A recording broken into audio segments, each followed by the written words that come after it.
Assalamualaikum warahmatullahi wabarakatuh. Untuk pertemuan kali ini, saya akan membahas tentang kondisi keuangan negara-negara ASEAN. Ini hanya sekedar review atau refresh, yaitu kegiatan ASEAN di Singapura. Ini adalah pemimpin-pemimpin di negara-negara ASEAN. Dan review lagi lambang negara ASEAN. Lambang negara ASEAN itu dilambangkan dengan 10 tangkai padi, yang artinya adalah 10 negara tersebut yang diikat, itu artinya yaitu bersatu dan bersahabat. Sedangkan bulatan itu merupakan kesatuan ASEAN. Sedangkan arti warna di gambar atau lambang negara ASEAN sendiri itu adalah biru melambangkan keamanan dan kestabilan, merah melambangkan semangat dan dinamisme, kuning melambangkan kemakmuran, putih melambangkan keuletan. Yang pertama kita akan bahas kondisi alam negara ASEAN. Yang pertama yaitu Indonesia. Indonesia itu dilambangkan dengan Garuda Pancasila. Indonesia sendiri memiliki iklim tropis. Letaknya di antara benua Asia dan benua Australia serta Samudra Hindia dan Samudra Pasifik. Contoh kerjasama dalam bentuk organisasi antara lain ASEAN, PBB, dan GNP. Tahun 2015 jumlah penduduk Indonesia sekitar 255,7 juta jiwa. Komoditas ekspor meliputi gas alam, hasil hutan, tekstil, serta hasil pertanian dan peternakan. Kondisi impor meliputi minyak, perlengkapan industri, farmasi dan kimia, serta barang elektronik dan otomotif. Yang kedua, Brunei Darussalam. Brunei Darussalam terbagi menjadi dua wilayah, yaitu wilayah timur dan barat. Iklim di Brunei Darussalam sama seperti iklim di Indonesia, yaitu iklim tropis. Pada 2017, jumlah penduduk Brunei Darussalam sekitar 428.697 jiwa. Tingkat pertumbuhan penduduknya 1,9%. Komoditas ekspor utamanya adalah minyak mentah, olahan minyak bumi, dan gas alam cair. Sedangkan komoditas impornya yaitu mesin-mesin, peralatan, transportasi, dan bahan-bahan kimia. Organisasi kerjasamanya multilateral yang diikuti Brunei Darussalam antara lain WTO, G7, OPEC, dan OKI. Berikutnya Filipina. Filipina memiliki banyak gunung api yang aktif. Filipina ini memiliki iklim tropis yang dipengaruhi oleh angin muson. Pada tahun 2017, jumlah penduduk Filipina sekitar 104.918.090 jiwa. Komoditas pertanian Filipina antara lain beras, kelapa, tebu, jagung, pisang, nanas, mangga, daging sapi, telur, dan ikan. Komoditas industri Filipina meliputi peralatan elektronik, tekstil, obat-obatan kimia, dan mebel. Filipina tergabung menjadi anggota ASEAN. Organisasi kerjasama multilateral yang diikuti Filipina antara lain WTO, APEC, OPEC, dan OKI. Kamboja. Kamboja memiliki iklim tropis. Kamboja memiliki bentang alam khas, yaitu hampir menyerupai piring. Pada 2017, jumlah penduduk Kamboja sekitar 16.5.373 jiwa. Perekonomian Kamboja bertumpu pada sektor pertanian dengan sistem pengolahan tradisional. Kamboja tergabung menjadi anggota ASEAN. Kerjasama Kamboja melalui badan-badan yaitu PBB seperti ILO, UNESCO, dan WHO. Laos.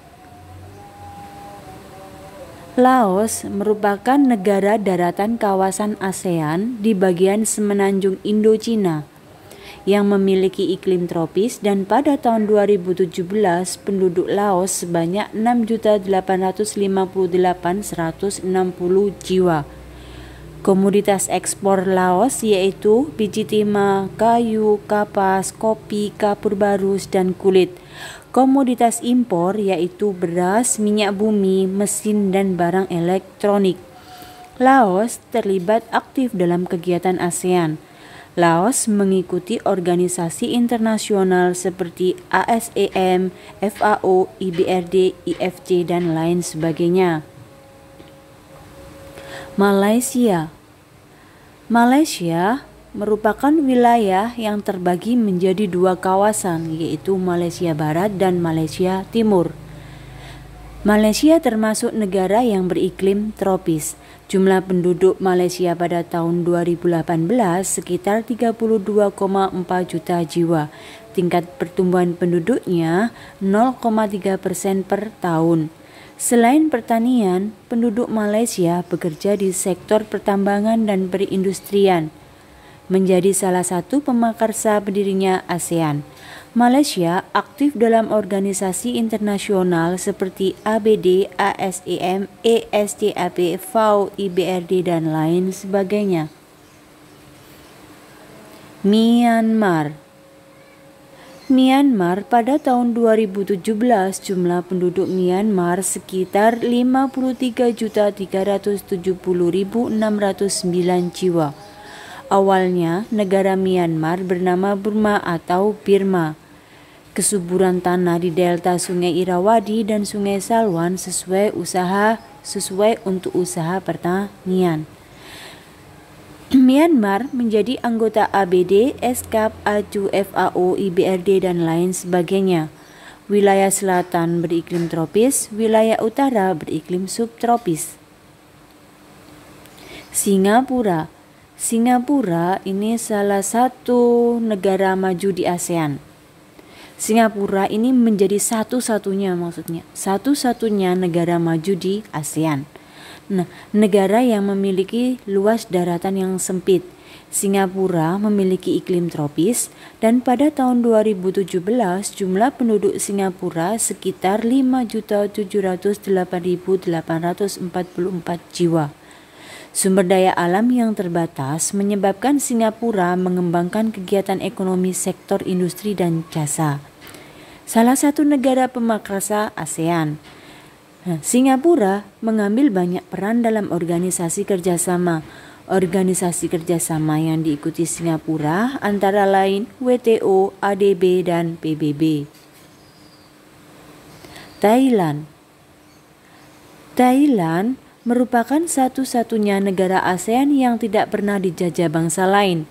Wilayah Thailand beriklim tropis. Pada tahun 2017, jumlah penduduk Thailand sekitar 69.037.513 jiwa. Hasil pertanian utamanya adalah padi yang menjadi komoditas ekspor negara ini. Thailand termasuk salah satu negara pemakarsa ASEAN. Thailand juga mengikuti organisasi internasional seperti ADB, ASEM, SCAP, FAO, IBRD, dan lain sebagainya. Vietnam merupakan negara ASEAN yang berada paling timur di semenanjung Indochina. Pada tahun 2017, jumlah penduduk Vietnam mencapai 95.540.800 jiwa. Cuaca di Vietnam terbagi 4 wilayah, yaitu Pegunungan Utara, Vietnam bagian utara, Vietnam bagian tengah, dan Vietnam bagian selatan. Komoditas ekspor utama antara lain beras, karet, kopra, aneka kayu, minyak bumi, dan minyak besi. Komoditas impor utama antara lain bahan bakar minyak, besi, baja, pupuk, obat-obatan, dan bahan kimia lainnya. Vietnam tergabung menjadi anggota ASEAN. Vietnam juga menjadi anggota Asia Eropa Meeting atau ASEM, FAO, IBRD, IDA, IFC, dan lain sebagainya. Terima kasih telah menonton video yang sederhana ini, semoga bermanfaat. Jangan lupa like, share, dan subscribe ya. Wassalamualaikum warahmatullahi wabarakatuh.